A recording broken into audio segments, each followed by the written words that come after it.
revealed one of the others. At this point, you thought the chances of winning were 50-50, since there were two doors, one with a prize. But hold on, because I know what is behind each door, I will pick the one that has nothing behind it, as to not give away the answer. Thus, I give you additional information that you can use to have a 2/3 chance of winning if you switch.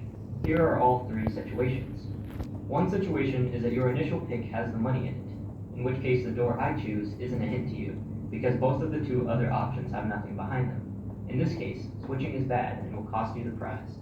However, the other two scenarios are where you pick one of the two empty doors. Here you put me in a position where I have two door options since you've already chosen yours, and the money is behind one of them. Since I will purposefully not choose the money door to reveal, you should switch to the one that I avoided.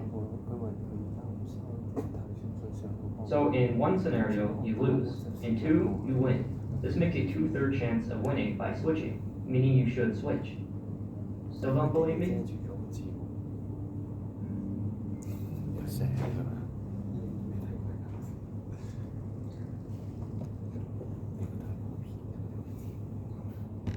Okay, so this is a game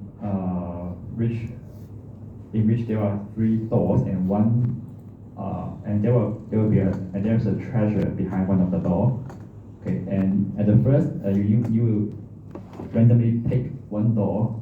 Okay, and then the MC or someone will tell you who knows. So the treasure is behind which door. Will tell you he will pick out one of the empty doors, and then will ask you whether you want to switch your choice. Okay, and so is it better to change the initial pick, or what's the chance of winning if we change? So from the video, we will find that if we do not change if we do not switch our choice, the probability of winning is 1/3. Okay, but if we change our pick after knowing which door is empty, okay, the probability of winning is 2/3. Okay, so why is it? Okay, we can try this game by ourselves by running these two codes. Okay, and this game just randomly pick one door to hide the treasure. Okay, and then you can just play the game with the computer. And at first, if you ask us to pick a door, okay, there are three doors from 0 to 2. So if we choose one door, for example 0 here, and it will show us a door, okay, with nothing behind. For example, a 2 here, and it will ask, would you like to change your choice to 1? Okay, since we have already chosen 0, and the MC tell us that the second door, or the doors with the label 2, okay, has nothing behind, then it asks us whether we would like to change the door to 1. Okay, for example, if we choose to change the door, okay, and so we won. So at this trial, we won. Okay, it will output the statistics, and win by changing is 100% here. Okay, and we can run this game for multiple times. So again, we pick a 0 door at this time, and it will show us that okay, nothing behind at 1. And it asks, would you like to change your choice to 2? For example, if we continually changes our choice, okay, we won again. Okay, and the treasure is placed randomly behind one door. Okay, then if we continually run the game, for example 0 and Y, okay, it still wants. Okay, and we try again. Y, and still wants. Okay, for example, if we choose to not to change the door, for example N, okay, and we lost, and the door with treasure is 2. So by playing this game, we can get the probability of winning, and also win by changing or win without changing. Okay, that's 2 tries. But how to simulate or accurately get to the correct probability of each actions. And that's come to the idea of using a simulation. And this type of simulation is called the Monte Carlo simulation. Okay. And for example, here, by using the computer, we can try many times. Okay. So in here, we try by ourselves by typing a number and then the choice of whether switching. But here, as we want to get the chance of the probability of changing or not changing, we can just use the computer to simulate many times of trials and denote it as number of games here.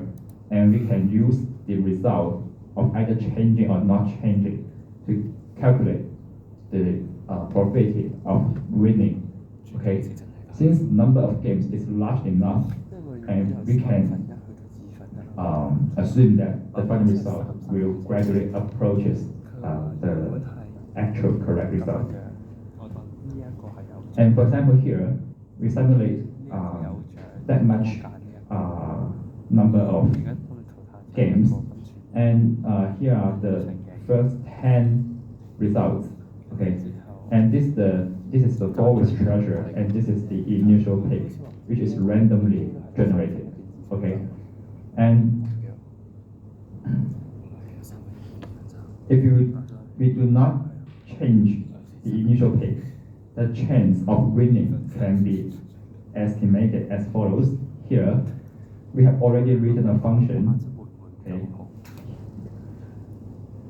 and it takes in 2 arguments. One is the door with treasure.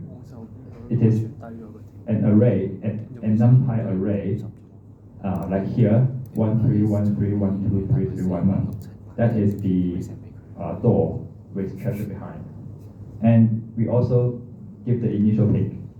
Okay, so actually, estimate the chance of winning without change means that we just calculate how many times or how many elements of the initial pick is the same as the door with treasure, this array here.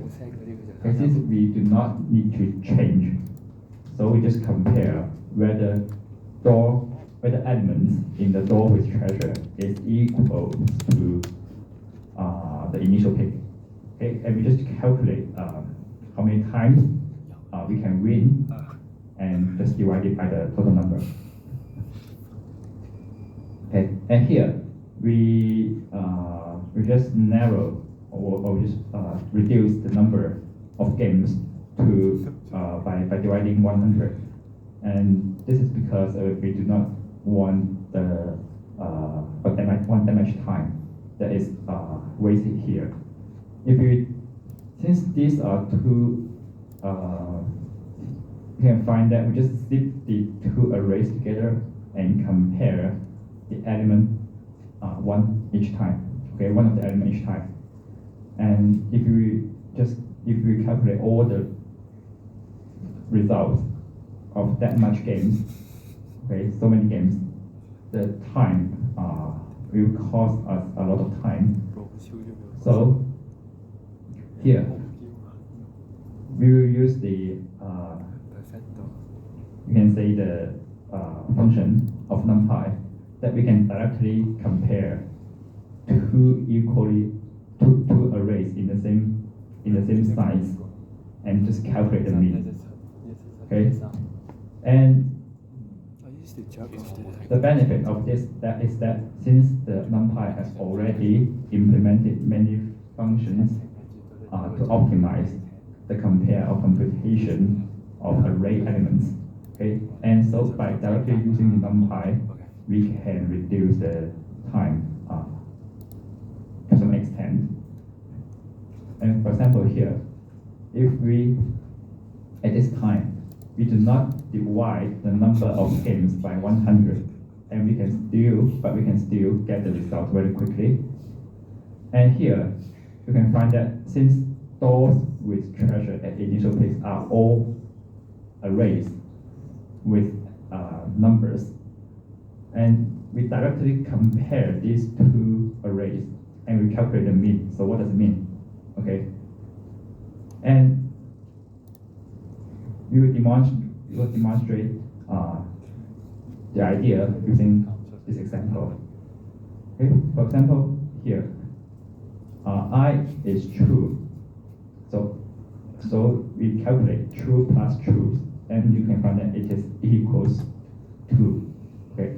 So you can find that in the Boolean expression, true is regarded as 1 and false is regarded as 0. Okay. And so the equals here means that if we compare two, let's say, for example, we create two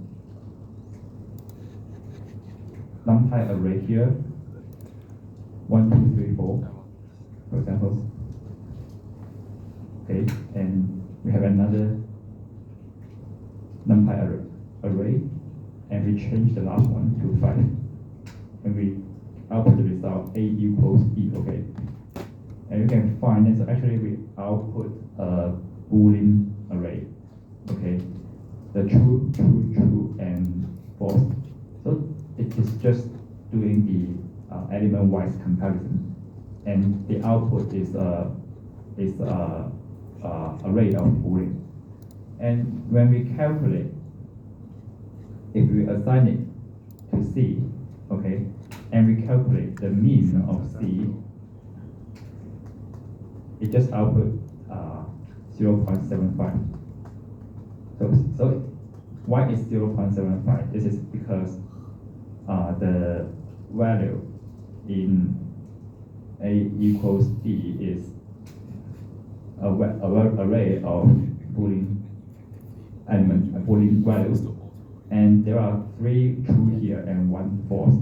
You can regard it as 1, 1, 1, 0 when you calculate mean. So just sum them up, 3 divided by 4, okay, the result is 0.75. Okay, and it runs much faster than using the comparison with zip. Okay, so that's why we can directly put the numpy array with a very long, with many elements inside, and directly calculate the mean here. Okay, and so this is how we calculate the chance of winning without change. Okay, and here you need to calculate the chance of winning by change. And just think of it, okay, since there are only 2 unopened doors at the end of each game, a player will win by changing the initial pick if the initial pick door is not the door with treasure behind. Okay, so here we are just adding. We need to only to calculate how many elements are different in these 2 arrays, right? Since we are going to change our initial pick, so the chance of winning is the probability or the chance of getting 2 different elements in these 2 arrays. Okay, and you need to use the numpy. Okay, of course numpy, since it runs much faster. Use the numpy and then maybe the mean. Okay, the mean, and calculate the chance of winning with change here.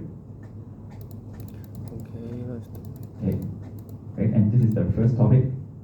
And the second topic is to solve nonlinear equations. How to approximate the root of a nonlinear equation. And we will be using the bisection, the idea of bisection. Okay. For example, if you want to calculate a root, okay, the root means the fx equals 0, the point x. What is the value? What value of x that can make the function to be 0? And from this example, we can find that there are three roots, right? X equals 0, x equals 1, and x equals 2. But what if the equation gets much complex? Okay, and we can use the Monte Carlo simulation to find the roots step by step using the idea of bisection. And we will introduce bisection in this video, and please watch. So this is the unit on root finding.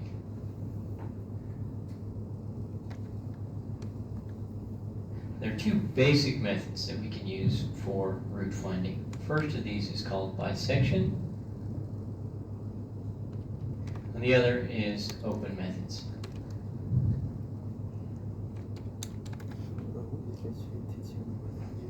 First, let's take a look at bisection. Let me scroll down here a bit. All right, so bisection. The word bisect actually means to cut in half, as you may well know.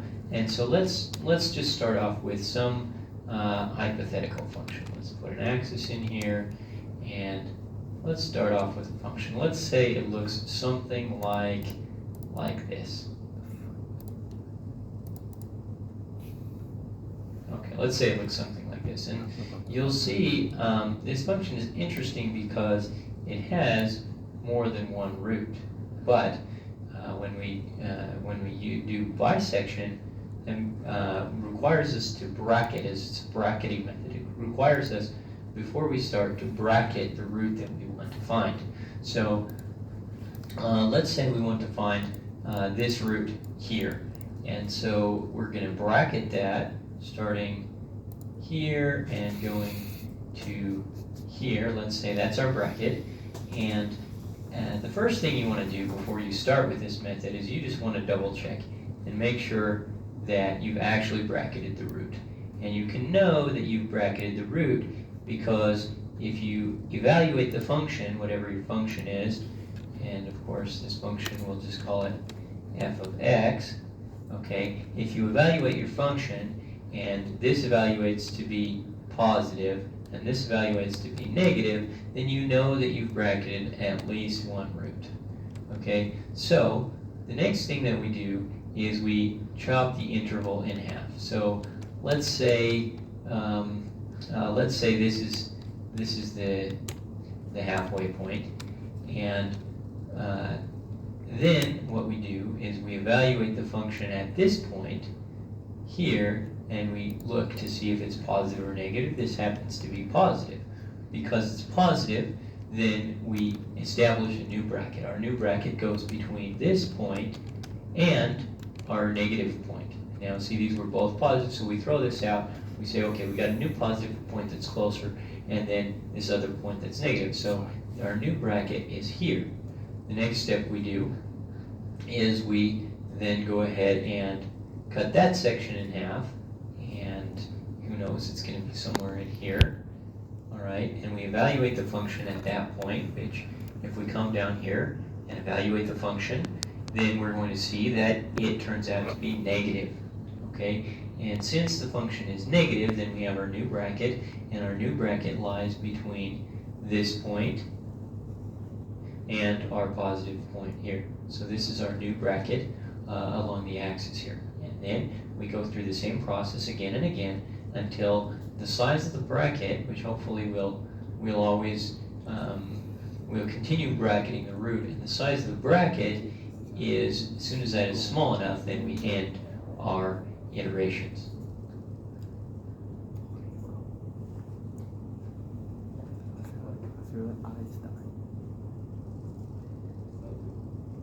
Okay, so to use the bisection, the idea comes from the fact that when the function is linear or non-linear, but it is continuous. Okay, if the function is continuous, the root. Okay, we can have one positive. If we want to bracket a root, then the two sides of the bracket should contain, one is the positive function values, and the other one has a negative one. And so when we times the two ends of the brackets, we will get a negative result, and that's the idea of using the bracket. And the bisection method, it is an iterative method. That means we need to do it again and again based on the result we get. And in each time, we just cut the size of the bracket in half. And by doing or multiple times or get to the size of the bracket to one certain tolerance value or the target size of the bracket, we can regard it as we just approximate the correct answer or the correct root at some point. Okay, and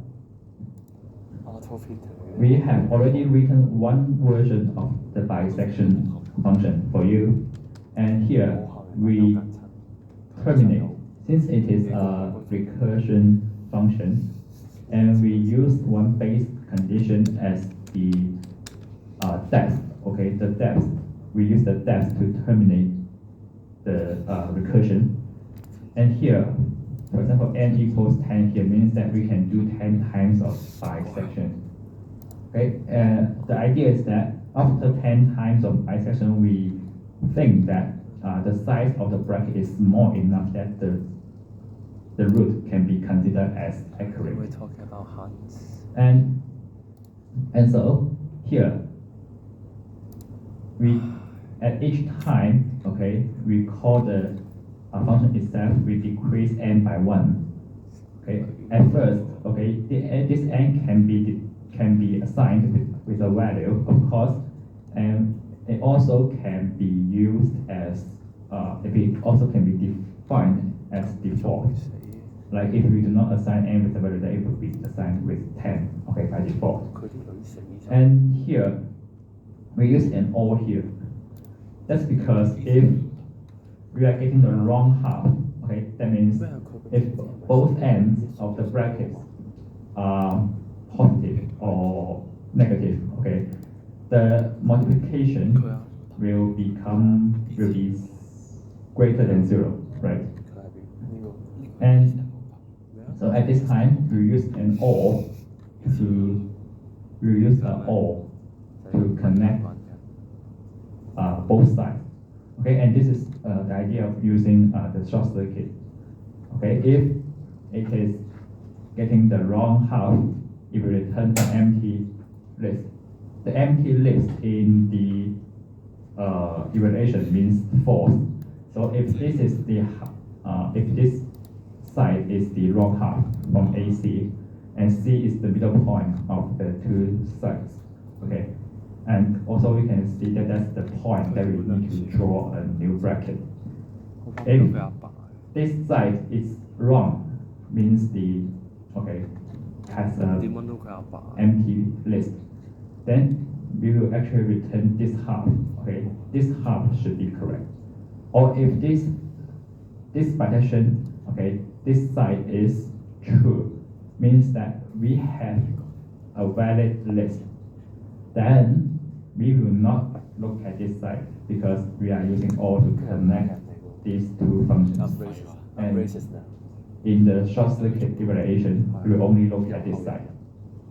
Okay, and for example here, we will get the result like this one. This is the result of 10 times of iteration in the bisection function.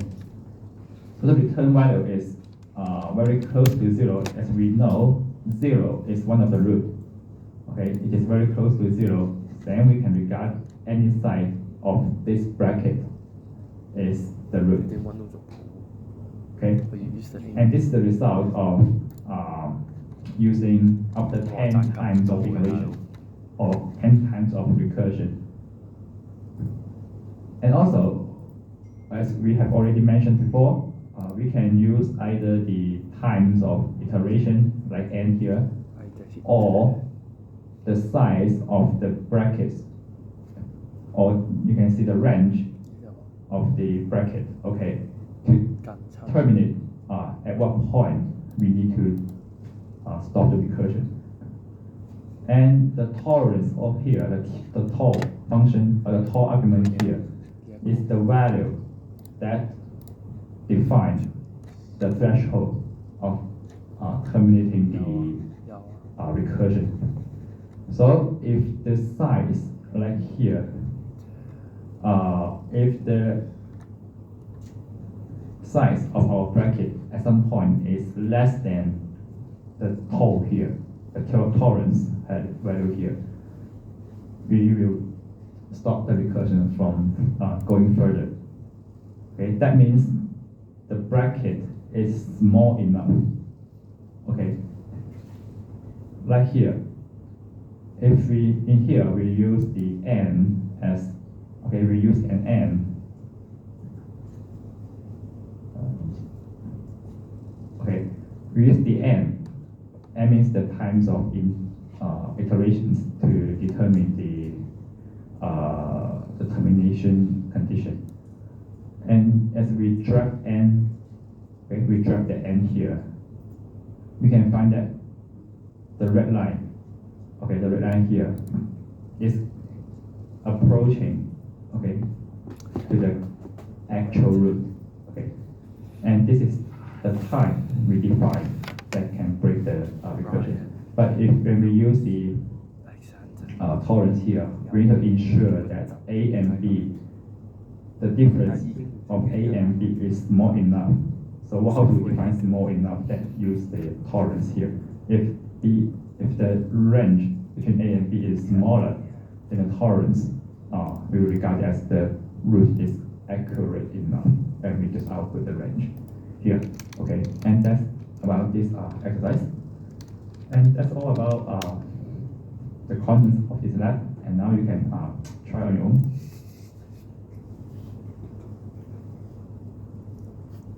And of course, please remember to complete the TLQ when you have time. Okay, thank you very much.